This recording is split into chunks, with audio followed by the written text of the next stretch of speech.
Hi, this is Jacob Nainan from Bangalore, India, bringing you another message connected with practical Christian living.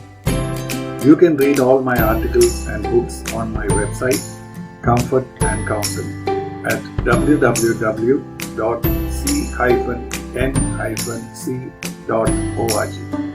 May the Lord bless you. This message is called Divine and Human Perfection. Matthew chapter 5, verse 48. Therefore, you are to be perfect as your heavenly Father is perfect. This is scary unless we understand it in the right way. God is so totally and completely perfect in everything that He is and does. If we happen to have a temperament that tends to be perfectionistic, this verse is guaranteed to give us a permanent sense of guilt and a recognition that we always fail.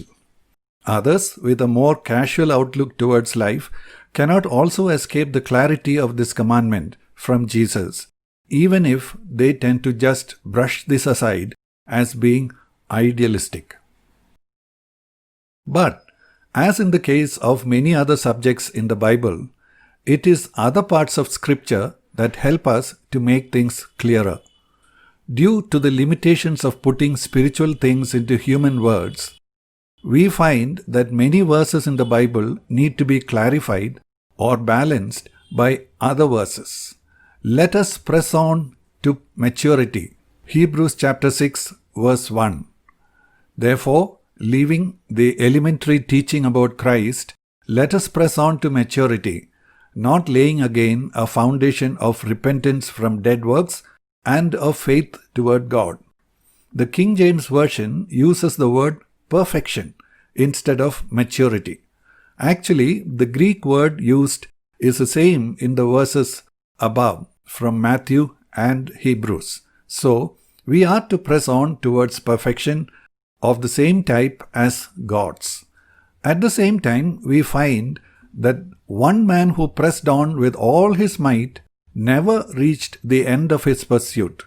Philippians chapter 3, verse 12. Not that I have already obtained it or have already become perfect, but I press on so that I may lay hold of that for which also I was laid hold of by Christ Jesus. If we look at Paul as an example of a man who sincerely and wholeheartedly sought after God, we have to concede that even though we are to pursue after perfection, yet we are not going to be able to actually become perfect as God. We move towards that goal and seek to reach as closely as possible to it, but we ought to keep in mind that while we are on earth, we will still be imperfect. This also agrees with the practical experience of godly people through time. We can only say that a few who actually claim that they have become perfect or have stopped sinning are only deluding themselves, usually by redefining their standards of perfection without realizing it is not the same as the perfection of God. If we understand and agree with the above, we can go on to try to understand the practical limits of our perfection.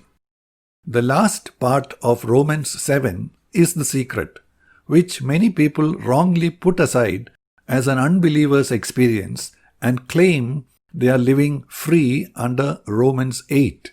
Such people are living in a doctrinal bubble that is not ratified by practical life. No, we should be able to recognize how all of us are always coming short of God's perfection in deed, word, thought, intention, or motive. Whatever we do, there is nothing perfect in us if we look at the human part of our life. Even though God has started a work in us by putting His Holy Spirit in us, who is perfect in every way. Romans chapter 7, verse 18. For I know that nothing good dwells in me, that is, in my flesh. For the willing is present in me, but the doing of the good is not. Now, we have the opportunity to be led by this Spirit even though we are tempted by the desires in our flesh. To be led by this Spirit is not automatic for believers just because He is in us. We need to put off the old self and walk according to the new self He has created in us. Ephesians chapter 4 verses 22 to 24.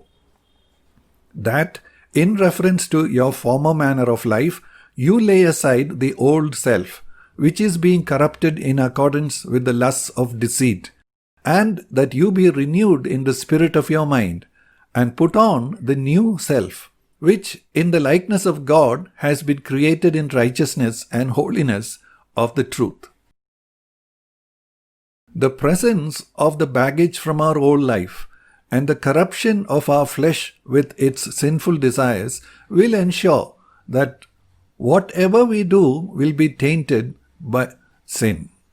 Even when we keep our heart and mind to intend the very best for God, if we look at ourselves and see the result, we can see that what comes out of our life will be imperfect in some way or another. This is not to discourage us or to make us feel guilty, because God recognizes that this is the way things are going to be until He gives us a glorified body. Paul realized this and therefore wrote Romans 7. Look at what he says. On the one hand, I myself with my mind am serving the law of God, but on the other, with my flesh, the law of sin. Romans chapter 7 verse 25. And he thanked God for accepting him as this and putting no condemnation on him because of this. Read it like this. Thanks be to God through Jesus Christ our Lord. So then, on the one hand, I myself with my mind am serving the law of God, but on the other, with my flesh, the law of sin. Therefore, there is now no condemnation for those who are in Christ Jesus. Romans chapter 7 verses 25 to chapter 8 verse 1. This means that Paul was able to serve God properly only with his mind, and at the same time his actions, deeds, thoughts, motives, intentions, and his feelings that came out of his body were always colored in a lesser or greater degree with the presence of sin. For example, let us imagine that we do something particular to serve God, seeking only His glory. But we see that we are at the same time self-conscious and aware of what people think about us. We will also come to the place where we cry out, "Oh, wretched man that I am." But when we realize that God does not condemn us because even with this limitation we are still in Christ, it comforts us and encourages us to press on. Romans chapter 8 verse 1. Therefore, there is now no condemnation for those who are in Christ Jesus. That doesn't mean we just accept the way things are, but we press on towards perfection. So, what does pressing on to perfection mean? To serve God with our mind. Matthew chapter 22 verse 37. Love the Lord your God with all your heart and with all your soul and with all your mind, and to seek to give no place to our flesh. We need to keep the flesh on the cross. Galatians chapter 5 verse 24. Now, those who belong to Christ Jesus have crucified the flesh with its passions and desires. And every time we are tempted to allow the desires of the flesh, make sure that we put down that desire by the power of the Holy Spirit and give no opportunity for our body to act according to the flesh. Romans chapter 8 verse 13. For if you are living according to the flesh, you must die.